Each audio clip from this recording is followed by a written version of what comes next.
Welcome, dear students, to another class of informatic practices. Today, we are going to talk about operator precedence table. In the last class, we have talked about different types of operators and we have gone through some of the programs that are using operators in between them. So this table, it depicts the precedence of operator. So in this table, you can see that parentheses, they are having the highest priority or precedence, then exponent, and then plus x, minus x, that means unary operator, and then multiply, divide, floor division, modulus, plus minus, addition, subtraction, then comparison operator, that is relational operator or identity operators, not of x, boolean. So boolean or is having the lowest priority, so it is this table is depicting highest to lowest priority table. Okay, so next, now see, almost all the operators have left to right associativity, that means they are solved in left to right manner, except exponents, which is having a different type of associativity, that is these exponents are always solved from right to left.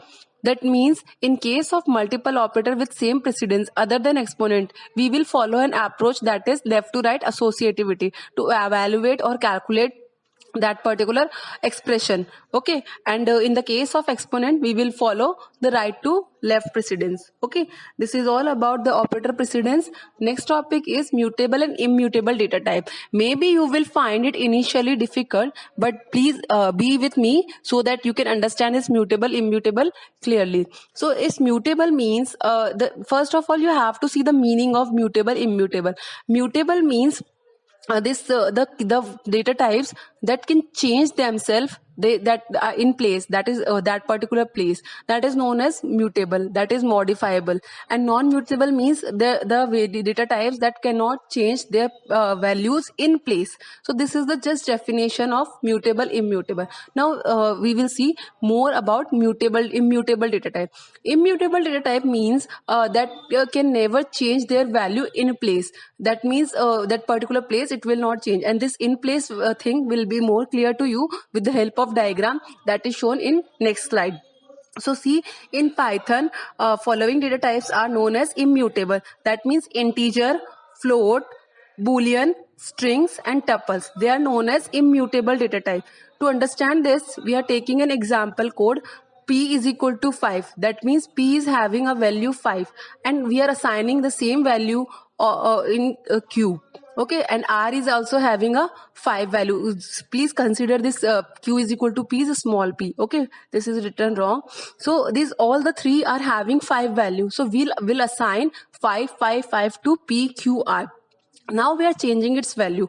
Now P is having 10 value, R is having 7 value, and Q is having the 7 value that is given to R.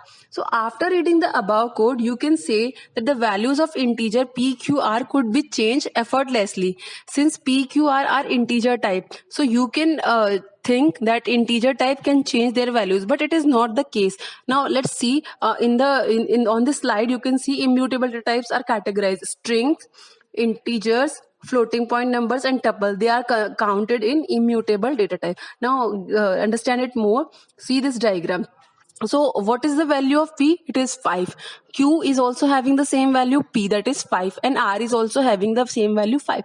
Now in live class I have told you about the ID. ID means address of variable. Now see, in when we are assigning some value to a variable in computers, these blocks are created, that is storing the frequently used values. Okay, so here also in one block 5 value is written, in second block 6, 7, 8, like this. So this P variable, it is pointing or referring to the 5 value, and Q is also having the 5 value, so this Q is also referencing that particular 5 value, and R is also referencing the same value. Now this variable is associated with an address, so this 208 is the address of this particular variable.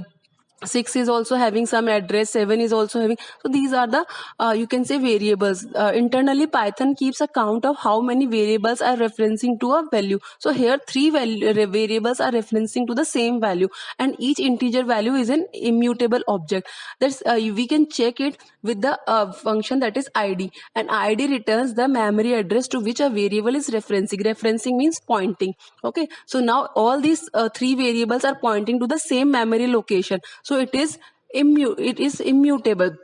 Now see, if we are changing the value of variable, now we are assigning, in this we have checked the address, so it is this 14 57 66 22 08. This is the address of 5 value. Okay, and we can check it with variable also. Now see this address, if you are checking it at your laptop, then you will find some other address. So it depends on the operating system. For different OS, it will generate different address, and it is not a fixed address, so it can be vary. So this is a random value that is generated by the operating system or computer. Now please note that everything an object in Python, can be item, or it can be literal or string or number, variable, etc. So this is because Python is an object oriented programming language, so these are known as objects. Okay, so id function is just a function that gives you the address of that particular variable. Now we are changing the value of pqr.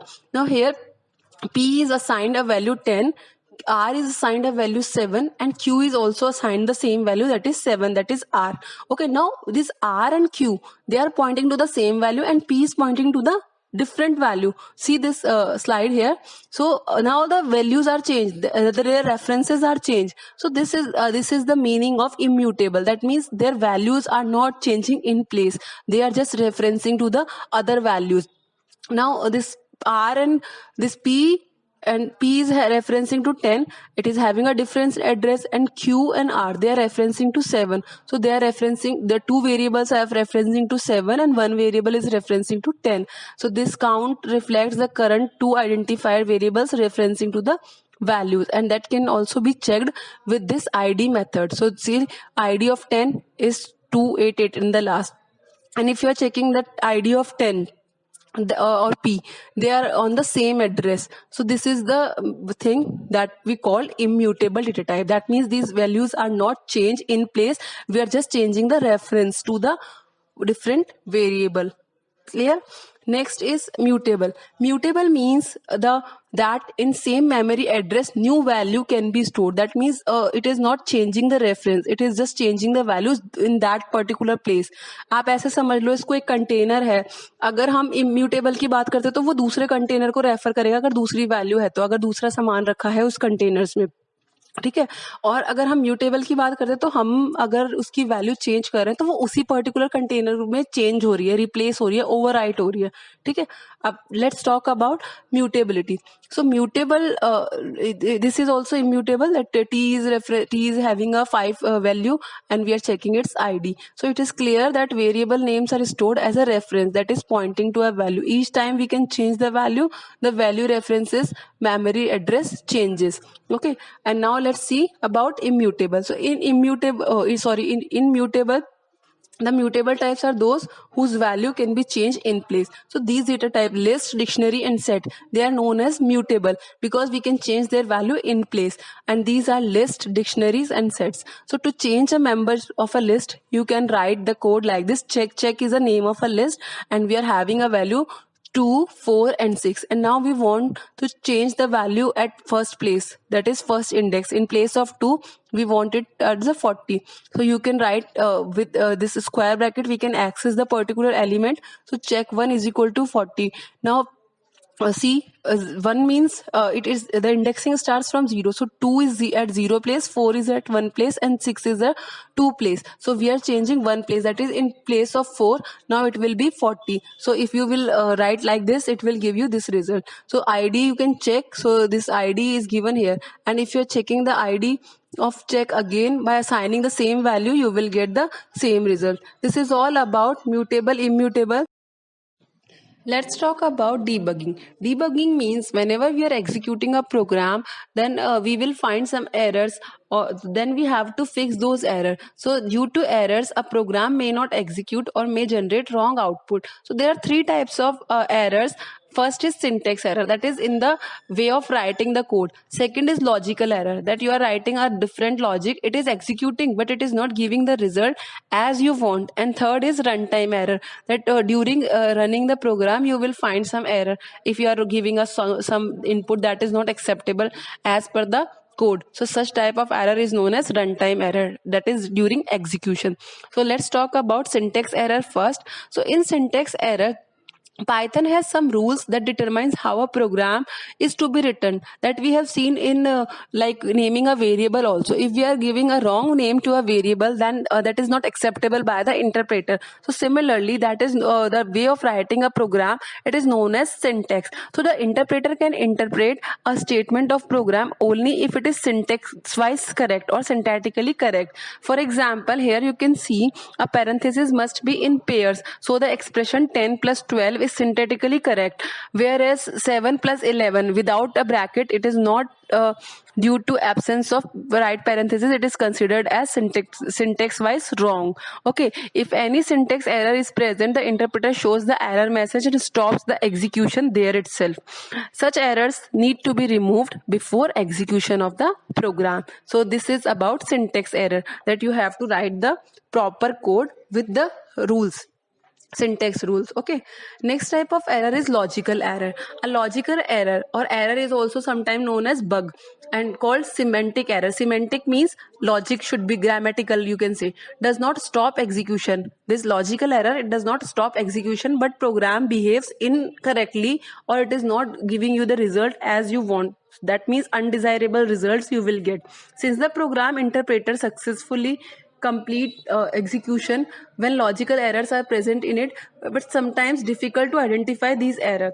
So for example, if you want to find the average of two numbers, that is 10 and 12, and you are writing the code as 10 plus 12 divided by 2, it would run successfully, but it will produce a result 16, which is wrong. So the correct code to write the average should have been declared with parentheses in this way to get the proper output. So this is the way logical errors appears. Okay, so this is about logical error.